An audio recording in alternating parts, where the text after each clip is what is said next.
భద్రాద్రి కొత్తగూడెం జిల్లా పినపాక మండలం గడ్డంపల్లి గ్రామ పంచాయతీ పరిధిలో మనం ఉన్నాం. ఈ గడ్డంపల్లి గ్రామ పంచాయతీ పరిధిలో రహదారి సమస్య తీవ్రంగా ప్రజలను ఇబ్బంది పెడుతూ ఉంది. ఈ రహదారి బీటీ రోడ్డుగా శాంక్షన్ అయినప్పటికీ ఈ రోజు వరకు కూడా పనులు ప్రారంభించలేదు. పై పనులు ప్రారంభించారు. ఇటుపక్క రావాలంటే చాలా ఇబ్బందులు ఎదుర్కొనే పరిస్థితి కూడా ఉన్నది. దీనిపై స్థానిక సర్పంచ్ ప్రజల ద్వారా ఎటువంటి ఇబ్బందులు పడి తెలియజేసే ప్రయత్నం చేస్తున్నాం. నమస్తే మేడం. అసలు ఈ రహదారి ఎన్ని సంవత్సరాల క్రితం ఇక్కడ ఇట్లా పోశారు మేడం? ఇప్పటికి 4 సంవత్సరాలు అవుతుంది సార్ ఇది తీసేసి. ఇక అప్పుడు ప్రభుత్వం చేయాలనుకున్నారు కానీ తర్వాత ప్రభుత్వం అనేది మారిపోయింది.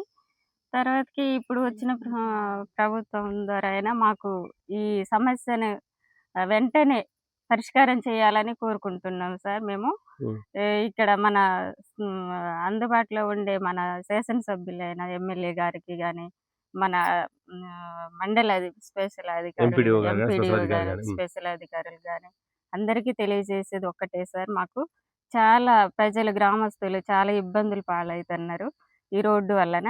అలాగే ఈ రోడ్డు పక్కన ఒక అంగన్వాడీ స్కూల్ ఉండడం వల్ల ఆ పిల్లలు కూడా బయట ఆవరణంలో వచ్చి ఆడుకోవడం వలన ఆ వెహికల్స్ ఇటు అటు తిరుగుతూ ఉండడం మూలంగా అవి రాళ్ళు ఇవన్నీ పిల్లల మీదకి వెళ్తున్నాయి సార్ తిరిగేటప్పుడు. అట్లా చాలా ఇబ్బందిగా పిల్లలకి ఏదో ఒక దెబ్బలు తగిలే అవకాశం కూడా అవుతుంది సార్. అందుకే కొంచెం మాకు ఈ రోడ్డు విషయంలో తక్షణమే దీని గురించి చర్య తీసుకొని తక్షణమే దీనికి పరిష్కారం చేయాలనేసి కోరుకుంటున్నాను సార్ మన ఎమ్మెల్యే గారిని. ఖచ్చితంగా మాకు ఈ ప్రాంతంలో చూస్తే మేడం వెహికల్స్ కూడా పోతే పంచర్ పడే పరిస్థితి కనపడుతుంది. అవును సార్, పూర్తిగా నీలాగిపోయిన పరిస్థితి కనపడుతుంది. అవును సార్. అసలు ఇక్కడ చూస్తే నిలబడతాను చూడండి. మేము రావాలన్నా కూడా కొంచెం ఇబ్బంది పడే పరిస్థితులు వచ్చినాం. ఈ సైజ్ రాయి అంటే బండి గినక వెళ్తే కూడా ఎగిరే పరిస్థితి, కారు గినక పక్క నుంచి పోతే ఈ రాళ్ళు పక్కన ఉన్న బైక్ వాళ్ళకి నడిచిపెట్టడం జరిగే అవకాశం ఉంది ఈ సైజ్ రాయి. అవును సార్, చాలా ఇలా పక్కెంబటి వెళ్లే వాళ్ళకి కూడా వచ్చేసి తగులుతున్నాయి సార్. కనీసం ఈ రహదారి పైన జిల్లా కలెక్టర్ గారు ప్రత్యేక దృష్టి సారించాలని, దీని కాంట్రాక్టర్ ఎవరో కొంచెం తక్షణమే పూర్తి చేయాలనేసి మాకు పనులన్నీ అమలు చేయాలనేసి కోరుకుంటున్నాం సార్. ఎమ్మెల్యే గారిని, అధికారులు కూడా మాకు పరిష్కారం చేయాలనేసి అందరికి కోరుకుంటున్నాం సార్. మాకైతే ఖచ్చితంగా త్వరలో పనులను చేపట్టాలని కోరుకుంటున్నాం. వర్షాకాలం పూర్తి కాకముందే కొంచెం త్వరలో మొదలు పెట్టేసి దీన్ని పూర్తి చేయాలనేసి అందరిని అధికారులని మనవి చేస్తున్నాం సార్. ఓకే, సర్పంచ్ గారి ఆవేదన తెలియజేశారు. అంటే ఈ వర్షాకాలం వస్తే ప్రజలు చాలా ఇబ్బంది పడే పరిస్థితి ఉంది. ఆరోగ్యం వచ్చి అసలుకి నాకు తెలిసి ఇక్కడ 100లో 99% గిరిజనులే ఉంటారు. అంత గిరిజన పంచాయతీలు పోట్లపల్లి గాని, గడ్డంపల్లి గాని, చుట్టూన్న ప్రాంతాలు గాని టోటల్ గిరిజన ప్రాంతాలు. ఈ గిరిజన ప్రాంత ప్రజలకి ఖచ్చితంగా మేలు జరగాలంటే రోడ్డు రహదారి ఏర్పడాలి. ఆ రహదారి ఏర్పడితే వాళ్ళు గర్భిణులైనా అనారోగ్యం పాలైనా కూడా రావడానికి వీలుంటది. కాబట్టి ఇలాంటి మరణాలు రాకముందే ప్రభుత్వం స్పందించాలని ప్రత్యేకంగా కోరుకుంటున్నాం. ఇక ఉప సర్పంచ్ గారు కూడా ఈ రహదారి పైన సమస్యను అడుగుదాం. మేడం గారు, ఇక్కడ మీరు ఎంతో కాలం ఇక్కడ ఉంటున్నారు.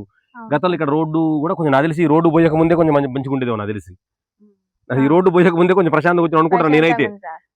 మరి ఇప్పుడు చూస్తే ఆ పరిస్థితి భిన్నంగా ఉంది. రేపు వర్షాకాలం పడితే వచ్చే పరిస్థితి లేదు. మరి ఎట్లా దీనిపై ప్రభుత్వాన్ని ఏమడగదలుచుకుంటుంది? మాకు రోడ్డు కావాలని కోరుకుంటాను.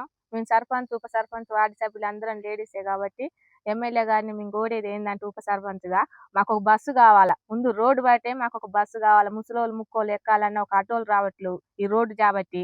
ఒక బైకులు కూడా మొత్తం పంపించారయ్యి అన్ని మూల పండుకున్నాయి. నడిచిపోవాలని మొన్న సంత పడ్డది, పోదామంటే నడిచి 9-10 అవుతుంది, 11-12 అవుతుంది. సంతకు పోయి కూరగాయలు తెచ్చుకుందామన్నా.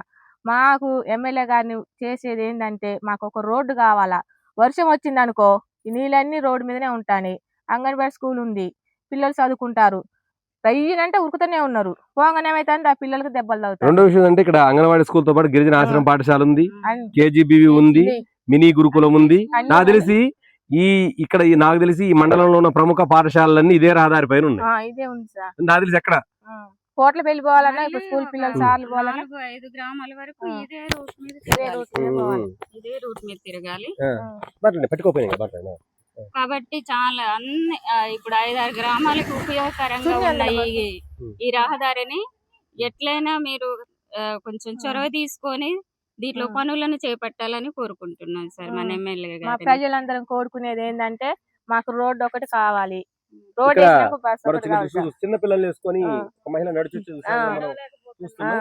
అంటే అటువంటి ఇప్పుడు 3 కిలోమీటర్లు నడుచుకుంటూ వస్తారు. అంటే బండి కూడా ఎక్కించుకోవట్లేదు వాళ్ళు. చూసారా గ్రామస్తుల ఆవేదన రోడ్డు బాగలేక మనం చూస్తూ ఉన్నాం. ఇప్పుడు మీరు రావడానికి వెహికల్స్ కూడా వచ్చే అవకాశం లేదు కదమ్మా? వెహికల్స్ ఏం రాలేదు. ఉమ్. ఈ రోడ్ ఇట్లుందని అసలుకి డబల్ కూడా వెళ్ళే ఎక్కించుకోవట్లేదు. బండ్లు కూడా అంతే. పిల్లలతో నడుచుకుంటూ వస్తారు. చిన్న పిల్లలు వేసుకొని చూసారు కదా ఇంత హృదయ విదారకంగా అసలు పిల్లల్ని వేసుకొని నడుచుకో ఈ ఎర్రటెండలో నడుచుకుంటూ వస్తారు. మనమే టవల్ చేసుకుని చూసుకొని వస్తున్నాం.